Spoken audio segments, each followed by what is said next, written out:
એ રામ રામ મિત્રો, જુઓ હવે અમારા તબેલામાં હે ને કાલેણ તો મળી ગયું મોટી 10 બોરમાં ભર્યા 10 બોર ટ્રેક્ટરના ટોલીના આવો ને તો 10 બોરના કાપતા આટલી વધી છે. ખડો તો થઈ ગયો છે ખાલી. પરારનું એક ખડું પેલું રીએ ભર્યું હતું ને એક બીજું આ રીએ હા ને આ દેખાય મેળ્યું એમાં ખડું છે એ અડધું થઈ ગયું છે. 4 જણે અવાડમાં આવી જઈ છે. અને જો આ બધા પૂરા છે ને આથી પૂરા હુકવી છે, ઝાડના કાચા પૂરા હતા.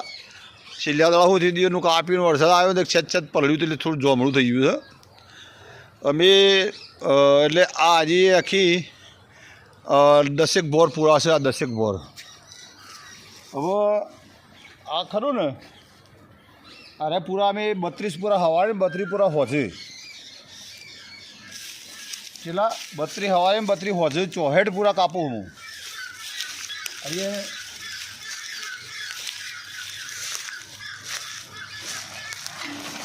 આ હુરાથી 64 પૂરા કાપવાના.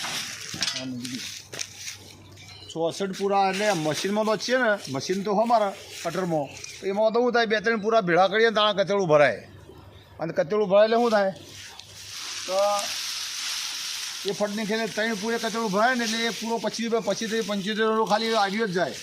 એટલે આપણે કોઈ પાલવાની એટલે પૂરો હોય ને તો શું થોડું બધું બાજુમાં આવે એટલે કહ્યું લોબું ચાલે. કાકા અત્યારે શિયાળામાં તૂટ મહિનો આવશે હમણાં એટલે આથી પૂરા 6 ટુકડા કરું હું તો.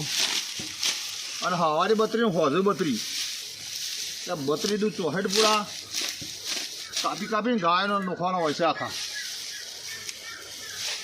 ગાયનો નોખી ફટફટ આ બધું પૂરું કરવાનું.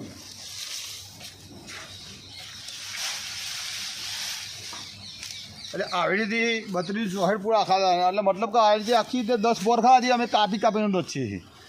મશીનમાં નોખવા જઈએ છીએ ને તો એવું થાય પછી ફટાફટ કાલે પૂરી થઈ જાય છે. બરાબર. એટલે એવી બધી સખત મજૂરી છે, એમ તો નહીં બોલતા. આ તો બધા બળતા બોલીએ અમે. આ તો બધા જે ખવડાવીએ કોઈ મજૂરી ના મળે ને તો પછી દુઃખ થાય એમ. એ બધા કેમ સરપંચ વધારે બોલાતા વધારે બધું શું કરો આ મજૂરી એમ થાય છે યાર. એટલે 3-4 પૂરા કાપીએ છીએ. બરાબર. દરેક પશુપાલક આવી મહેનત કરે. જય હિન્દ, જય ભારત.